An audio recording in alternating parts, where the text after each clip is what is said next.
Baby, baby.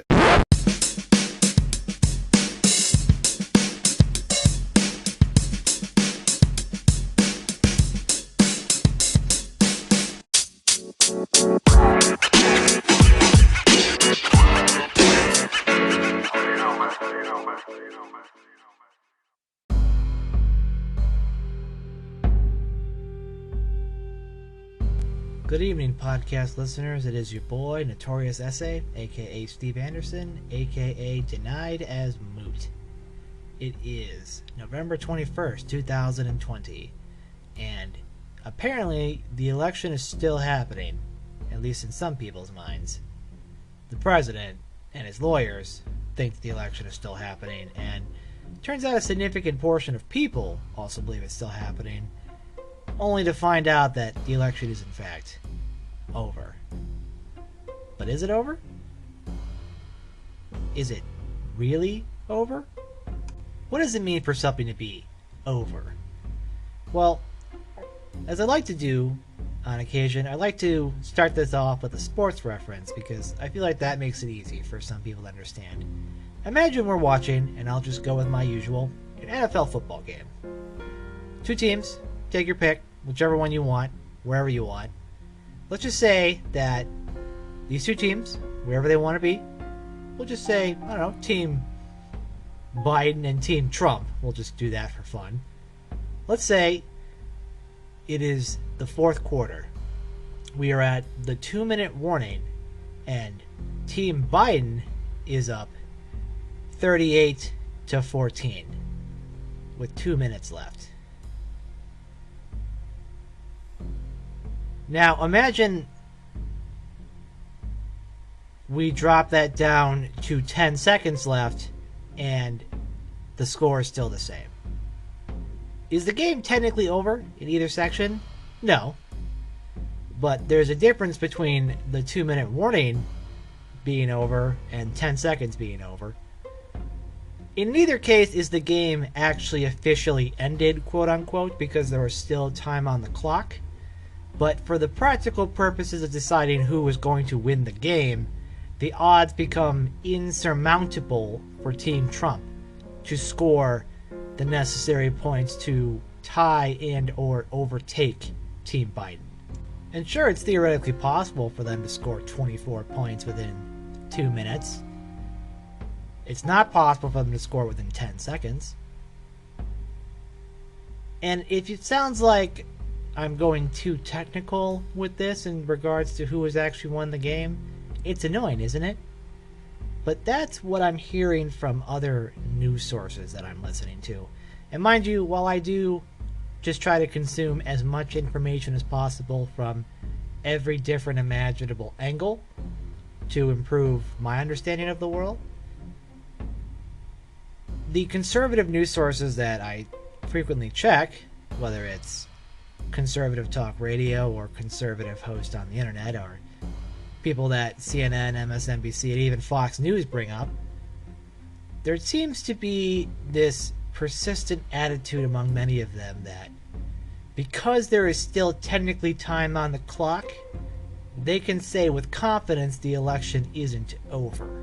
And because there's still some time in which theoretically something could happen that could change the results of this election, that they don't have to do things like say that Joe Biden is the projected winner, or that Trump is being a sore loser, or that we should even have the beginnings of a transition process beginning, because as long as there's some legal challenges available and until the official votes are certified, and from what it sounds like they're just going to keep pushing that all the way up until the Electoral College, is that they can pretend and give false hope to people that the election isn't over.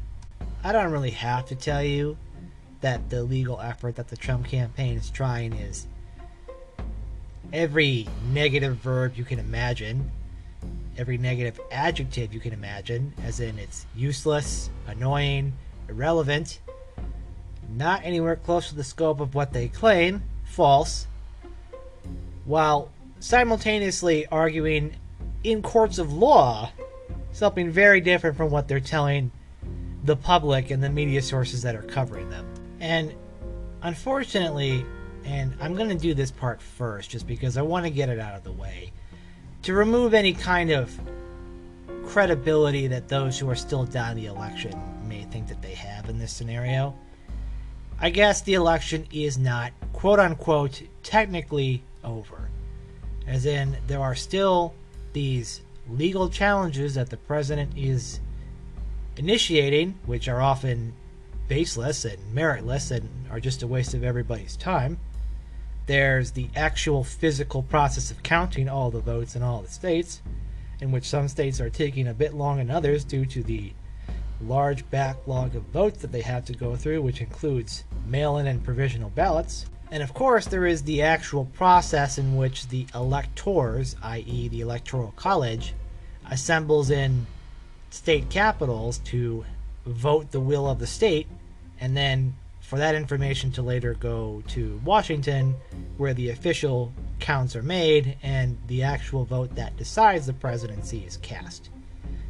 And we're long past the point where, in my mind, it does any good to humor people about the possibility of Trump still being the president come January 20th. For everybody who's listening, which apparently, according to my analysis, is 3 people, so thanks all 3 of you for being here. If one of you believes that Donald Trump is still going to be the president after noon on January 20th, you are mistaken. He will not, in fact, be president because he has lost an election by a substantial amount of votes.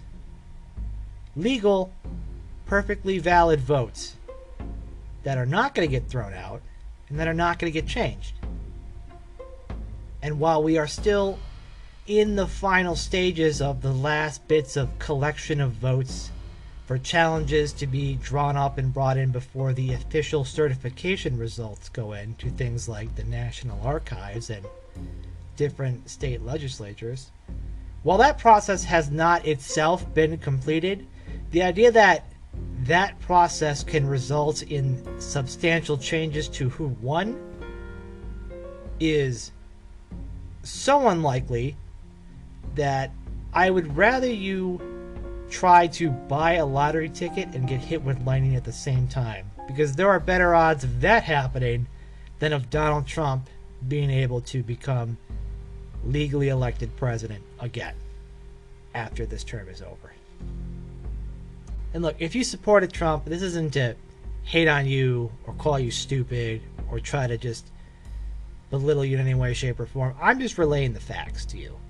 And if you're going to come at me with something that you saw on Parler or OAN or one of the radio hosts and Fox News hosts that still hold the president in high regard and are contemplating this lunacy either for their own benefit or to spite other people, I want you to know that I trust you with information more than they do. Because clearly, it's in their interest to perpetuate the idea that the president still has a shot to become president again, because they want you to listen to them. Because I'm sure if you think that every network has abandoned you and the president, that you're going to go anywhere where you believe that they are being treated fairly and give you the idea that there's still some sort of chance for this can happen. And I'm sorry, it's not going to happen. Sidney Powell, Rudy Giuliani, these adults who are apparently lawyers, but sound like completely insane people when they talk about votes being transferred overseas and then changed and then scrubbed, and then there's algorithms that are flipping votes by certain percentages, but it only applies in certain states. As if it's not the most blatant, obvious attempt to just try to just throw out all the votes in general, whether they were for Biden or for Trump, and to just have these states select their own electors who would be pro-Trump electors for just the apparent reason that Trump won in a landslide, but there's so much fraud that we can't actually prove that, except for the part where we can prove that, but I can't show you any proof because you're just going to be mean about it. Like this Kafka-esque nightmare that they're trying to create, where they can build as many roadblocks between themselves and reality, will only result in more mental anguish and heartbreak down the line. When you see Joe Biden become the 46th president of the United States at noon on January 20th, that is going to happen. No amount of Twitter conspiracy or other nonsense that you can show me will matter at all, because when I see any court and any judge give the slightest hint of credence to anything they're saying, then maybe I'll listen. But when it appears, as I mentioned in my AKA segment earlier, every judge is dismissing these cases outright in furious language that they would maybe not normally hold, except for the blatant disregard of the law and the facts that the Trump legal team is perpetuating to try to appease the feelings of a man who can't accept the fact that he lost. Now let's talk about that for a second. Let's talk about the fact that there is reporting that Trump knows that he lost, but is continuing to do this fight anyway, because he feels aggrieved by everyone who's ever been mean to him. And again, falsely claiming that the previous administration, the Obama administration, did not give him the courtesy of a transition, which again is not true. What is happening is that Donald Trump, the man, is purposely dragging out this fight to show people that he is a quote-unquote fighter, even if it's against the interest of the United States as a whole, for our continuance of government. The fraud that they speak of is so small, to the point where the focus on it and anybody excusing this behavior because it should shine a light on all the quote-unquote illegal votes that are there, are just giving credence to a man who is merely trying to throw out the entire system because it did not go his way. It's disrespectful, it's un-American, and it is dangerous. For a lot of people who are, I would consider them in the anti-Trump camp, what they're basically trying to say is, just relax everybody. If he's going to bring these challenges, and if they don't pan out, then they don't pan out. And we'll see what happens, and we'll keep all the options open, while twisting themselves in circles to avoid even mentioning the idea that Joe Biden is going to be the next president of the United States, which he will be. This is going to happen. And the idea that there are people who themselves are, I will say, smart people, they're lawyers, they're political analysts, they know exactly what's happening. And that's why they're going at such great lengths to either avoid having the conversation about the election being over, or switching topics to how unfair the Democratic Party and the left and the media have been to President Trump this whole time. And of course, the idea behind this is to not directly engage with the president's most hardcore supporters, who do legitimately believe that this election was in fact stolen. That they do legitimately believe, for some reason, that Joe Biden could not have and did not in fact win more votes than President Trump. And some will say it was actually a landslide that was turned into a somewhat closer contest for some reason. Some will not mention the fact that it only applied to the presidency and not the Senate or House seats or different General Assembly seats. I won't even mention the fact that the dots that are being painted and the lines trying to connect them are so far-fetched that it boggles the mind to think about them. Is that the idea that this charade is being carried on for commercial interest or political interest, or the selfish, cynical notion that of course this will end and Trump will lose, but I might as well ride this cash cow while I can, is just disgraceful. It doesn't do anybody any good for this to happen, particularly in the middle of a national emergency that is the pandemic and the economic collapse from from said pandemic, where now would be the time for somebody who's on the way out to probably do their best to leave with a somewhat good impression. But instead of doing that, and even talking about the fact that the president got the most votes of any sitting president and the second most votes of any candidate ever, or even talking about the accomplishments, or yes, talking about how the polls were off and it was much closer than expected, instead of trying to do the thing where you spin the good parts of your defeat as the actual victory while not acknowledging that you lost, he's just saying he didn't lose at all in the craziest nonsense ways imaginable.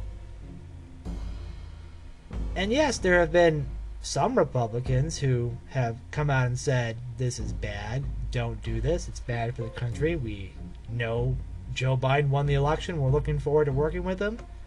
And there are some who, again, are purposely going well beyond reasonable doubt to give the president cover for his challenges, saying he has the legal right to do this, and the media doesn't actually pick the president, the certification and the votes do, as if 4 years ago, 8 years ago, as if every other time this has happened, we were totally okay with calling it when it was pretty obvious what was happening. But right now, even when it's obvious what's happening, we're deciding to give him far more leeway than we would give anybody else because we're afraid of him and we're afraid of his voters.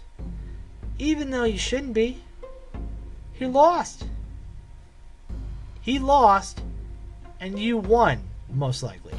The fact that you're hearing all this talk from the left and the Democratic Party about how they weren't as successful as they thought they were going to be, and just the general sadness to think that if the Senate remains in Republican control, then what was the point of the whole process in the first place?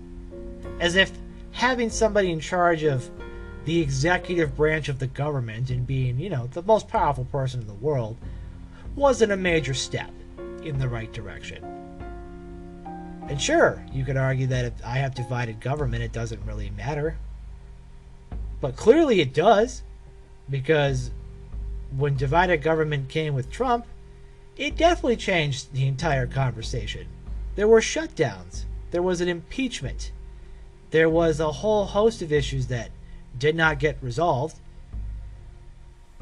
And what we saw is the Democrats maintain their majority in the House, even though it was a smaller amount. The Senate is essentially a coin flip now, based in Georgia, where my guess is that the Republicans will win, but it's still possible that one or two of those seats could go either way. And if it's both of them, and the Democrats have a 50-50 split with Vice President Kamala Harris being able to split the tie, then all of a sudden, would you look at that, they have a trifecta in power. And who knows? That's going to be in January before we know this. But the idea that they think that they somehow lost by not winning as much as they wanted to really indicates that the president has support, and not even just that there are people who really do not like the idea of the other side of the political aisle having complete control over our government. The fact is, for all of you people who are mad, and for the polls which apparently show Republicans not believing that Joe Biden won, I'll have you know that a solid at least 30% of the Republican Party acknowledges reality that Joe Biden won. I can tell you that while the exit polls showed roughly 6% of Republicans voted for Biden, that Trump underperformed Republicans in certain swing states, meaning that Joe Biden was able to capture Republican voters to vote for him while splitting their tickets. So, if you're already the smaller party and don't have a lot to hold on to, but the structural advantages that you have, losing people is not your best position. But that's exactly what Trump did. You can say he gained votes. That's true. But Joe Biden gained way more votes. And the idea is that if people were, in fact, totally partisan, and everybody who considered themselves a conservative Republican voted for Trump even if they didn't like him or found him distasteful, then it's possible Trump would have won. And if Joe Biden wasn't the nominee, I'm convinced more than ever that none of them would have won. That it uniquely took Joe Biden being the nominee to give people the infamous permission structure to stop voting for him. Independents and people in the suburbs, these people voted for Biden. And yes, the president and Republicans increased their numbers with Hispanics and African Americans. And in some places that made a difference, but in other places, the suburbs, which are dominated by these either lean Republican, moderate Republican, independent professional voters, who helped decide, frankly, most elections, went for Biden. And that was a crucial strategy for them to succeed. That was absolutely crucial. But I digress. I guess the question that I want to propose to everybody, but sure, if you're a Trump supporter, if you're a Republican, whoever's listening to this, what's going to happen next year? Because eventually, Donald Trump will no longer be the president. That title will no longer be valid. His Twitter account will no longer be @POTUS. His wife will no longer be @FLOTUS. The cabinet secretaries, the heads of the executive that are picked by Joe Biden will come in, and the entire landscape of the executive branch will be very different from what it is now. And there is a real question of, when Trump is no longer the president, when he no longer commands the office, will he still have the same media impact that he did while he was president and beforehand? I don't think so.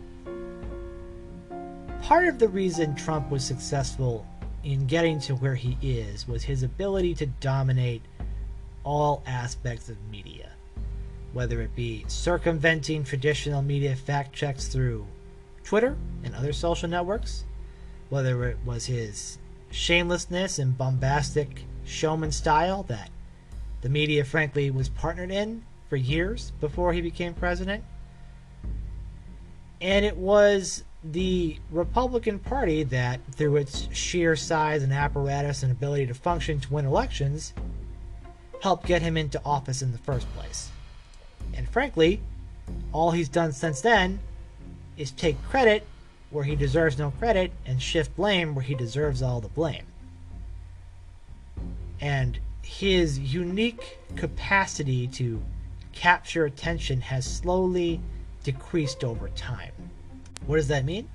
It doesn't mean he doesn't generate headlines and doesn't get play on different social media networks, but the primary difference is that now, whereas in 2016 the media essentially just ran Donald Trump unfiltered, unedited for ratings, and the internet and Twitter and Facebook just let anybody run anything and say anything of prominence and importance without much clarification or fact checking, that world doesn't exist anymore. The president's tweets are all being labeled with flags about information being incorrect. Tweets are being hidden. One of his tricks to avoid censorship of his ideas was to use Twitter and other social media, and now the same social media, seeing the immediate backlash they get from him being able to say whatever he wants without consequence, has started to, in a, I would say, a pretty fair sense, tame and pare back his ability to generate that kind of attention that he so desperately craves. I think these social media companies have done an excellent job, frankly. While there have been missteps, they've done an excellent job in helping to curb and fact check wild claims that people are still going to share and believe. But having these places provide context and different ways of looking at it will, I think, encourage a lot of people to think twice before sharing blatant misinformation, or maybe even looking into the subject a bit more and come to a better understanding of it. And now, the media, after having learned its lesson, essentially no longer covers the president in a way that is suitable to him. Whereas some places like Fox and OAN and other places will, if the president is speaking, for example, just play his remarks without interruption, versus other networks may have him in this corner of the screen, but essentially they'll just have people fact-checking him in real time and put him off to the corner and talk about him as more of a sideshow than being the center of attention that he so desperately wants to be. Now we even have people talking about Fox News falling off because they dare to do things like report the facts and report the election results accurately. The idea that somehow calling Arizona early affected the election is obviously ludicrous. The fact that Fox News is somehow being blamed for undermining the president is also ludicrous. And frankly, I give kudos to Fox for being able to, in a lot of cases, sort of maintain its dignity in regards to what is happening in regards to the election. And yes, some of the opinion hosts have gone out of their way to provide comfort to President Trump, knowing that he and his fans are watching, demanding that they hear something that affirms their worldview, on Laura Ingraham or Tucker Carlson or Sean Hannity. But the people who are responsible for the actual reporting at Fox, the people who are able to help cover these kind of stories, I give them credit for maintaining their dignity and for showing that even where the conservative media is fractured, there is still a large segment of it that's dedicated to quality journalism and reporting the facts. And frankly, what I think is going to happen in a post-Trump presidency world is that a lot of the mainstream media is just not going to really want to cover the president anymore. The Trump fatigue is very real. The people are burnt out on Trump, particularly while we're in the midst of a serious crisis in which 250,000 people have died, and he's taken no real responsibility to actually help. The Trump show became tiresome a while ago, and now it is no longer even fun to watch. It's more so painful and sad. Much like any series that has delayed its inevitable end and given episodes and seasons that are kind of pointless, plot lines that don't make sense, and really just kind of ruined what could have been a good ending. The Trump presidency is desperately trying to maintain its relevancy and show it fights, and just giving lots of people the impression that the election is still in doubt, which is the greater concern, is that we've had the most secure election in history. And according to some polling, large parts of the Republican Party just do not believe that. They refuse to believe that. They refuse to believe that Joe Biden could have actually won. Look, people protested when he won the first time. And on a personal matter, I said, where were you guys before the votes were counted? If you're so mad about him being elected, everyone should have voted. 4 years later, my position hasn't changed. If you're out on the street protesting because the person you wanted to win lost and you feel this is rigged, you don't have any evidence to prove it, I'm sorry. Facts don't care about your feelings. Ben Shapiro, who I am super disappointed in.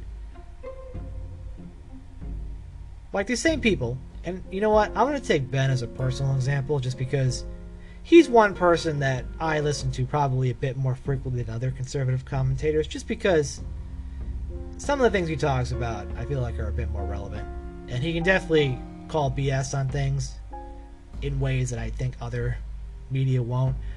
But the fact that he has gone out of his way to give the impression that there is some sort of valid path for the Trump presidency to continue just really is a betrayal of the whole facts don't care about your feelings persona that he supposedly built himself upon. The idea that he is trying to give credence and through the other conservative networks get people to talk about what parts of the process still remain and why these things are still considered to be serious definitely is overplaying the validity of the claims. If you want to spend 30 minutes talking about what an affidavit is, great. Go to law school. If you're going to talk about what is the practical implication of this on the election, and unless you can prove that it's going to be massive, what are we doing here? Why are we letting people who support the president continue to absorb the idea that maybe, somehow, this is not going to happen? And unfortunately, what it is for a lot of people, this president, this presidency, these 4 years, for them, this might be the only time that they feel like they had someone in the White House who would listen to them, or possibly cared about them, or at least hated the people that they hated and was able to fight back against people that they wouldn't be able to. And what you're seeing is the notion of their power slowly fading away. Much like an addict who has run out of product and can't re-up and is facing the withdrawals, these people refuse to accept the reality around them. They truly did believe that President Trump would win re-election in a landslide. And frankly, the performance of the president exceeding the expectations of the polls, and the idea that he was winning on election night, quote unquote, but only lost as time went on and votes were counted, gave them a pre-fed storyline that it was stolen. And they are still the majority of Americans, but the only reason that that power is being taken away is through fraudulent means. And it's sad because the same system that elected Donald Trump and gave them the ability to brag about having the presidency as controlled by one of their own will now lose to somebody that they either personally detest or find to be an insufficient vehicle against the people that they detest. Or frankly, they see that this might be their last chance at real power, and it's now faded away. Day by day, hour by hour, the hopes and dreams that they had of shaping the nation's future are slowly fading into obscurity. The same people who believe that 8 years of Barack Obama's term was invalidated by Trump winning are very unable to process Barack Obama's vice president becoming president in such an overwhelming fashion. It's just not something that they ever believed possible or could have conceived. And frankly, there were lots of people who fed that notion to them for their own profit, not giving any credence to the idea that Trump could lose, and that if he did lose, it could be through a legitimate election, even though that was always a possibility. And I'm sure for many people, if they thought Trump was going to lose the first time and defied expectations, then the second time would be the same, if not better, and it's not. It's not, and the president does a disservice to the people who care about him by maintaining this false bravado and outright deceitful, un-American campaign to try to overturn the election results. I don't want to call it a coup, because a coup would imply that there's some sort of violent, organized takeover of our government. What it is it's an inept, ill-advised, and un-American attempt to use the legal system to overturn the will of the voters by stating lies, exaggerations, and fraudulent claims about fraud to extend the possibility that this election was decided legitimately, so that even if they were to lose, the seed of doubt has been planted among people, among what appears to be millions of Americans, that the person who is in fact lawfully elected does not deserve to be there. And I suppose this is what our adversaries wanted when Trump was elected the first time, is that they wanted the trust in the institutions to fall apart. Because without America's institutions working, a large part of our diplomacy and our soft power and what makes America so valuable in the world is degraded.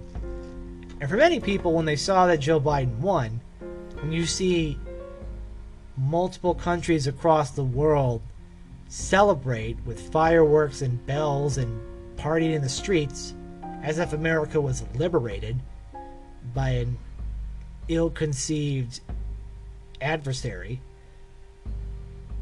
you get the impression that they had a vested interest in who won too, and Joe Biden to them means an America that they can work with and do business with. It means one that's not so erratic based on one man's personality.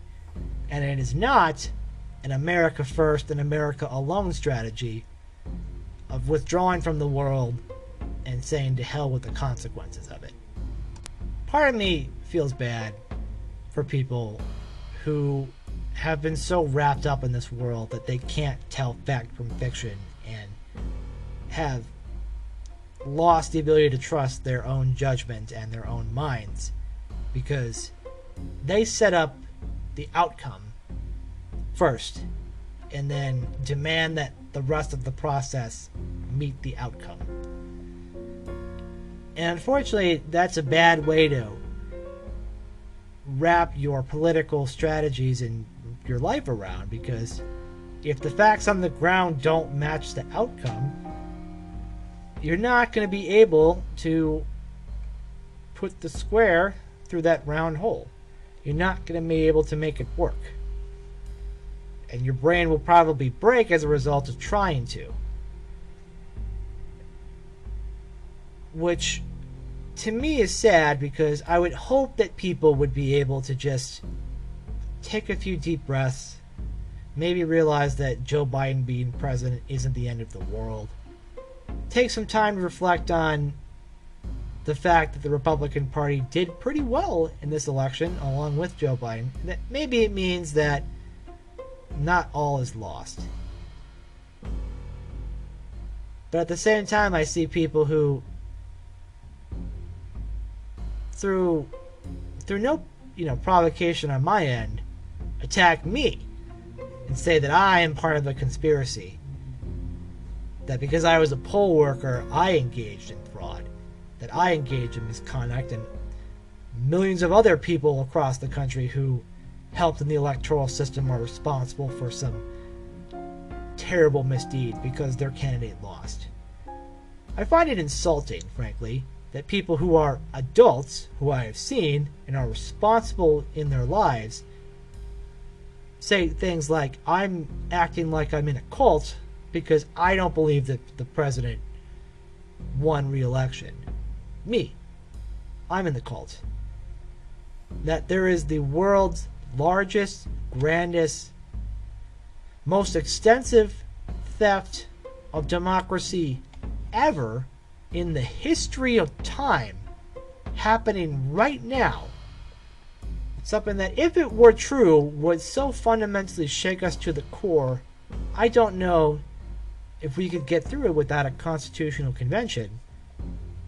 These people are just throwing up the highest imaginable stakes to make it seem like they're more credible, but unfortunately they're not. And all they've done is shown that they have neither no understanding of hyperbole, or that they're willing to make a huge deal out of nothing in a desperate attempt to maintain power. And part of me, the more cynical part of me, the angrier part of me, says, why not just let them crash and burn? Just let them go out into the streets and make idiots of themselves. Let them be mocked, like they mocked so many people 4 years ago. Let them face the consequences of their actions. Let them reap what they sow. Let them face the fact that they are the ones who cannot accept reality, that they are the ones demanding safe spaces, that they are the ones leaving in droves from networks that they had trusted for years to ones that give them a specific idea of the world not based in reality and gives them comfort. And frankly, I think a large part of this is unfairly influenced by the fact that Trump is the president, and then when he is no longer the president, all of a sudden I feel like the dynamic will change. When the actual wheels of power no longer are vested in Trump, the world will look past him, and his ability to gain influence like he did before will not be the same. I can only hope that the Republican Party, as soon as Trump is out of office, does its best to leave that part of history in its proper place, which is to pull the good out, the 4 or 5 good things you could possibly get out of it, the things that could be worked on, and maybe the parts that we need to advance on that Trump was able to get that we didn't, and maybe be able to put up a candidate who is reasonable and polished and can actually give the conservative, working class, Republican country club, new minority coalition a real fighting chance to have a say in our government. Or Donald Trump can sit around in the background for 4 years, teasing whether or not he's going to run again or not, and therefore hijacking the party that he has no right to be in control of anymore. Trying to extort it for money, using his kids to do so. The best thing that they can do is cut themselves off from the Trump family in general. Because I have a feeling that when he no longer has the protections of the office, his life is about to get a whole lot harder. He's going to be faced with people who want vengeance from him. And it may not be the federal government, but I'm sure the state of New York is more than happy to try to ruin the rest of his life. I'm sure there's plenty of people who want to sue him personally for what he's done. And I'm sure that by doing these things, he will no longer be able to have the same leverage that he used to. Because the shocking idea of him winning the presidency gave him the power to set the agenda. And now that he no longer will have power, it is very clear to me that his ability to set the agenda will greatly decrease. And I hope at that point that when they see him flailing and no longer in the trappings of the office and we have to get back to winning in business, that he will get dropped like a bad habit. I can't guarantee the future. I can only hope as a message to my fellow Republicans that, look, I voted for the Republican candidates across the ballot, even ones I didn't necessarily find impressive or care for. But I didn't vote for Trump. And there are millions of people like me in enough places where our vote made the difference. And you can try to call me a traitor. You can try to tell me that I'm the problem, and you can accuse me of the worst type of crimes imaginable. And what I'll tell you, and when I say this sincerely, is that I feel bad for you. I feel pity for you. Because I live in a world where I'm able to accept the facts around me and try to maintain my principles and my consistent measures and be able to move forward in life. And a lot of you will either not be able to move on and be seen as crazy people with grudges. A lot of you will be sold out as the opportunist you are for trying to delay and deny a rightful election. I'm sure some of you will just act like it never happened and disappear and memory hole it. And I'm sure a lot of you will probably just never try to listen to me again because I'm presenting information to you that conflicts with your worldview. And if that's the case, I'm not sorry, because I can't make you be a better member of society. I can ask you to. I can ask you to do some very basic things like accept math for what it is, put a little bit of scrutiny on these very bold, crazy, very unlikely claims being made by people who are doing these things specifically because the sheer size of the lie gives the impression that it may have some validity to it. And I can only hope that you decide to, in this metaphorical sense, slow down the car and listen to the signs before you speed off angrily into the distance and crash. Because I don't want you to crash.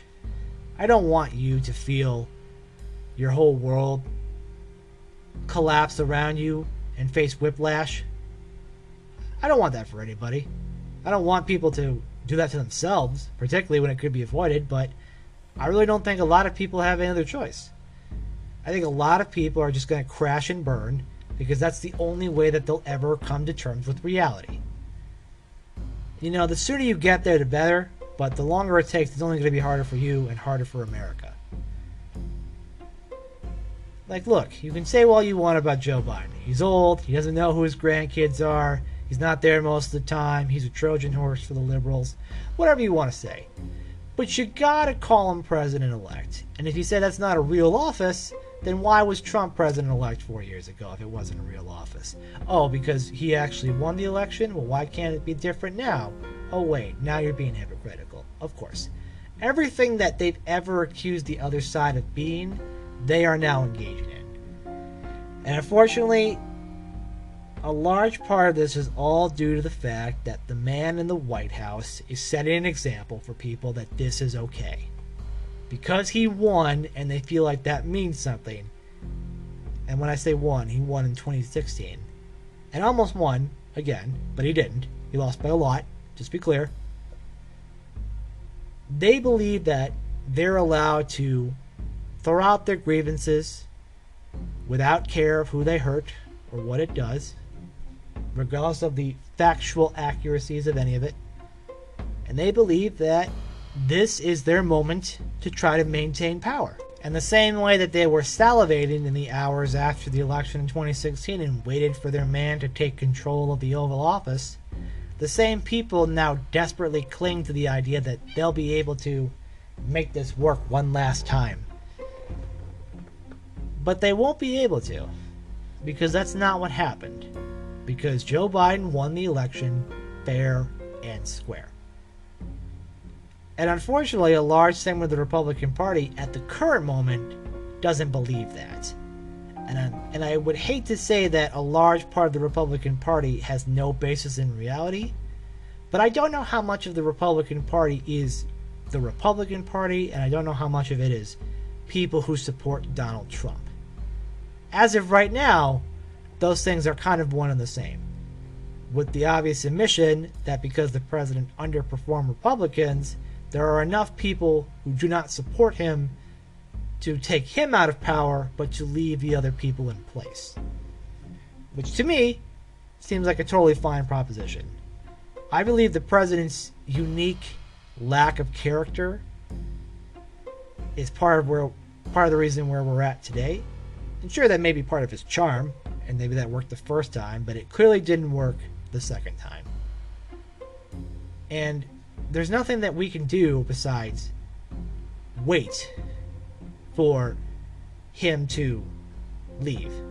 And you know, it could have been done gracefully, could have been done well, but that's not what he wants, and I don't think that's what many of his people want. No, they want burn it to the ground, reckless, nonsense fighting all the way through, because for them it never was about the continuance of government and respecting the results. It was about feeling like they had power and not wanting to let it go.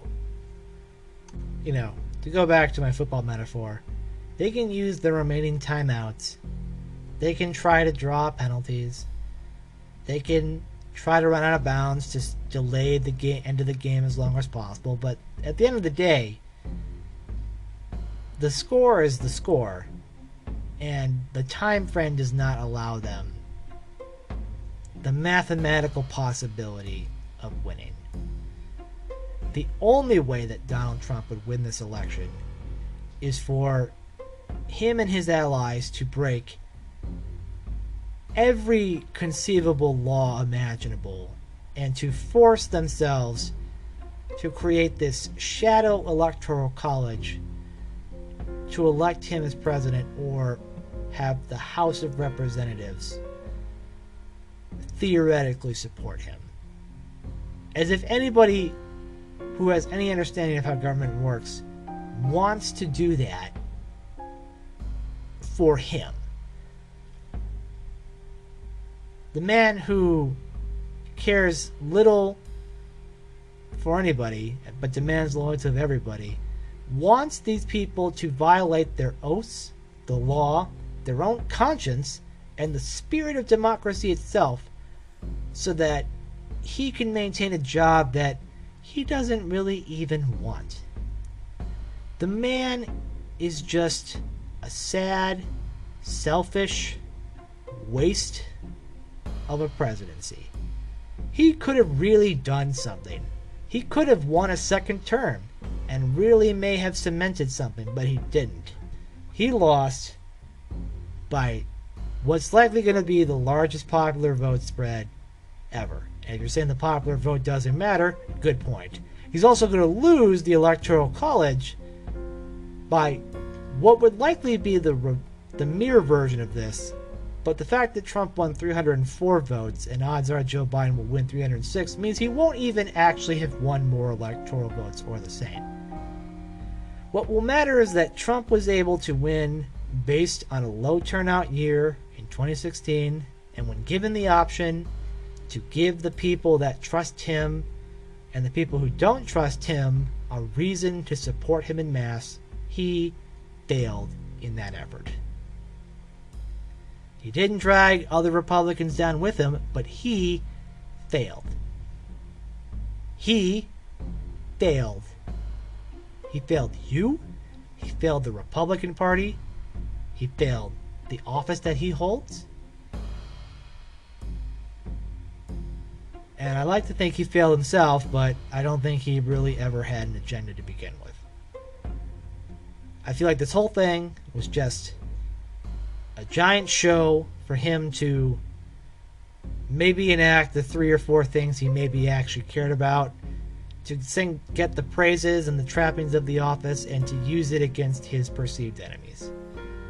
And I don't think his presidency will bear the fruit that many people think it will.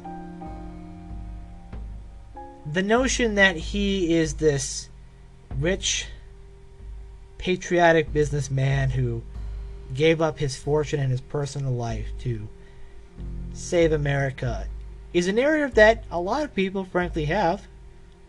But years from now, when his hardest of supporters have passed on, when the Republican Party has ideally moved beyond him, and when faced with the accountability of being a private citizen, I have a pretty good feeling that his influence and pull will degrade over time.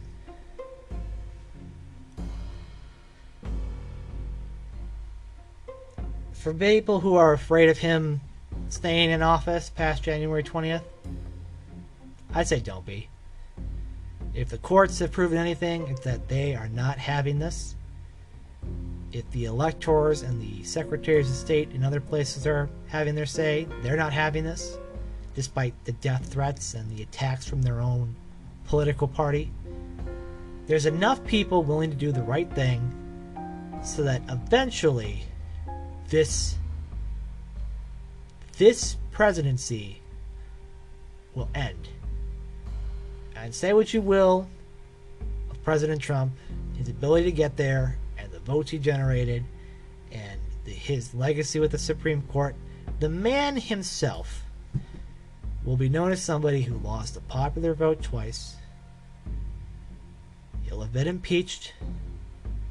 He'll have never once gotten approval from the majority of the country. He'll be divisive, and he'll be angry, and he will no longer have the trappings of the greatest office in the world to bolster him. And he will have to deal with the consequences of his actions, and his supporters will have to deal with the consequences of those actions. And I don't know what this means going forward, because in 2015, when Donald Trump started, no one was going to vote for him. They never thought he was going to win. And then he won, and then he became president, and then he remade the entire party his image. Could it disappear just as fast? I guess time will tell. When you no longer have the ability to command the media and social media and an army and a political party, when you no longer are able to use the mechanisms of power in a way to benefit you and enough people to keep that going, when it turns out your own incompetence and selfishness is your undoing, you will likely see a man spend the rest of his life teasing, taunting, and fighting, and probably being irrelevant, being alone, and probably just being sad. And frankly, if I were you, Republican Party, conservatives of America who are still in this fight, I can only say that unless you have an extreme interest in the minute technicalities of the end of an election, if you really want to inspire confidence in people, you will tell them and yourself in public and out loud that President-elect Joe Biden will be the next president and that Donald Trump lost. And it does not have to reflect on you, does not have to reflect on your judgment. It is just a matter of the facts of this election. I can only hope that people, if anybody's listening to this and you feel like you cannot trust the news and you cannot trust what you read, and you are growing increasingly frustrated with the lack of evidence from the Trump legal team about what happened, let me tell you, as somebody who does not vote for the Democratic Party, who has consistently spoken up against them in my own capacity here, and who has gone out of his way to talk to people who support the president to the greatest understanding, I'm asking you to check yourself out from doom scrolling, walk around and take some breaths outside, and ask yourself, do you believe that America is headed for a civil war to collapse? Really ask yourself this.